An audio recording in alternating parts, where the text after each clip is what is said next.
Un autre gros dégât d'eau à l'hôpital général de Montréal. On pourrait penser que c'est quelque chose d'exceptionnel. Malheureusement, ici, c'est devenu assez commun. On a eu la chance d'accéder aux salles mécaniques de l'hôpital général de Montréal et ça nous a aidé à comprendre pourquoi on en est arrivé là. Au niveau de la plomberie, c'est vraiment une situation critique. Nous avons quand même eu depuis décembre 2024 260 fuites d'eau. 260 fuites d'eau en un an, ça veut dire à peu près une vingtaine par mois. L'impact, il est concret. Environ 65 patients ont dû être déplacés et une dizaine d'opérations cliniques ont été touchées. Et le gros problème, bien, c'est la plomberie. Dans certains cas, les systèmes ont jusqu'à 75 ans.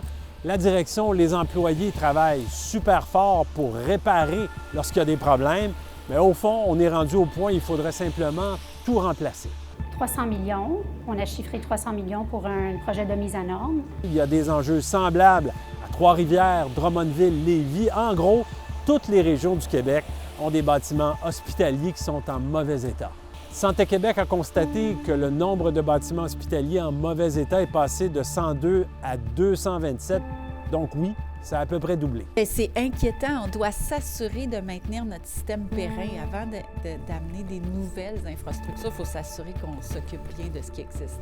Mais il faudrait plus de 2 milliards de dollars pour retaper, rénover tous nos vieux hôpitaux au Québec.